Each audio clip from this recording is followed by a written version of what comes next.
All right, so this video is going to explain what CPTED, Crime Prevention Through Environmental Design, is. You also have this link. If you go into week 2, you'll see your CPTED review, instructions, and assignment. If you click on this presentation that I'm doing right now is for you to look at. So it's there. I'm going to review some basics of it because you do need to understand CPTED because one of your major assignments is going to be a CPTED review. All right, so crime prevention through environmental design has come up because of crime. It's a way through our buildings, through our homes, through our businesses, through our parks to prevent crime. And it's kind of actually cool when you think about it because there's a number of strategies that go into it. So again, I'm going to leave this for you to read because I want to get into the basics of what CPTED does. But it asserts that the communities, homeowners, planners, developers, architects can play a greater role in preventing crime if you apply CPTED principles. So let's go through again the different principles. So CPTED was originally created in the 70s. We already covered this in one of your earlier chapters through Oscar Newman and Defensible Space. There was a criminologist, Ray Jeffrey, that actually created the CPTED acronym. It kind of goes through the 60s, the 70s, the Skinner box, and again, you need to review this on your own. But it ends with defensible tools that you can utilize to create a defensible space so that an intruder feels less secure in committing the crime at the location. All right, so let's talk about that. One of the theories that CPTED utilizes is the broken windows theories, which says, hey, if you don't keep care of the property, business, home, or whatever, that crime is attracted to those areas. So it's a theory you should have learned before, and we keep going through the designs and we get through to the design principles, which is what you guys are going to be looking at in your review. All right, so as you can see right here, we have some before and after pictures. Here you have before where there's no sign, the front door is covered with landscaping and there's a sign and it's open. Right here, you've got no fencing, no check-in little hut there. Now you have some fencing and check-in hut. So that's just an example of crime CPTED principles. Here's some other principles that talk about larger windows and upper levels. These are things that are done during the design, clear signage, things like that that are done during the architectural phase. Obviously, your review isn't going to be done. You're at the architectural phase, you're going to be doing a review of a building already up. So let's get to the 4 principles. The 4 principles are natural surveillance, natural access control, and then what we call territorial reinforcement or ownership and maintenance and management. And sometimes I see territorial reinforcement, ownership, maintenance, and management all combined. And they do overlap a little bit. So don't be worried when you're doing your CPTED review, oh, should I put it under territorial reinforcement or natural access control? As long as you cover it, you're good.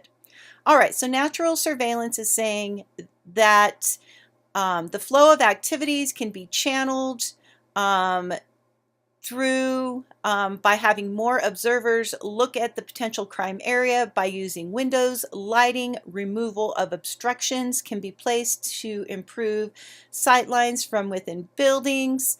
The primary aim is surveillance is not to keep intruders out, but rather to keep intruders under surveillance. So natural surveillance is you want to make sure anywhere on the property that criminals or intruders can be seen. So again, they're showing you the sight line. No matter where you're looking, you can see what's going on. Same with the lighting. No matter where the lighting is at night, you need to be able to see what's going on. All right, next we have natural access control. This relies on doors, fences, shrubs, and other elements to keep unauthorized persons out of a particular place unless they're meant to be there. So you need adequate locks, doors, window barriers. I love blackberry bushes. Where I worked in Las Vegas, we didn't have blackberry bushes, but they're utilized as an access control. Think about it. You have blueberry bushes everywhere. They're thorny, they're tall. You don't want to walk through them. They're bud ridden with ticks and all kinds of bugs and bees. And so I even see them using as natural access control for horses or animals to keep animals in or out. So that's what natural access control is. So it's putting up fences, it's putting up shrubs to keep people out of certain areas. All right. However, when one moves beyond private property to public or semi-public spaces, the application of access control needs more care.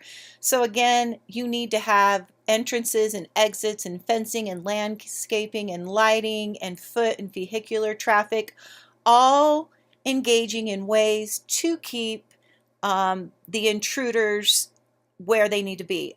I love Oregon, Southern Oregon. If anybody's ever been off I-5 exit 30, you have the Best Buy, you have Fred Meyer's, you have Taco Bell, you have Fred Meyer's gas.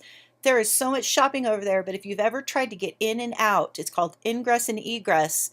That's called natural access control. Whoever designed it had CPTED in mind, because if a burglar or a robber or some type of criminal drives, now it's got to be driving, but drives into that area to commit a crime and the police are called, there's only one ingress and egress way.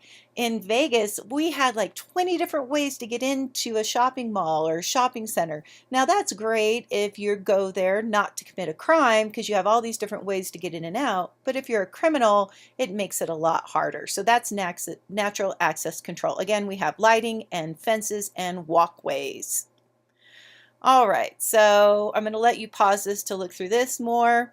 Again, this picture is more throughout the architectural point, but you can still look at it to get ideas what natural access control is.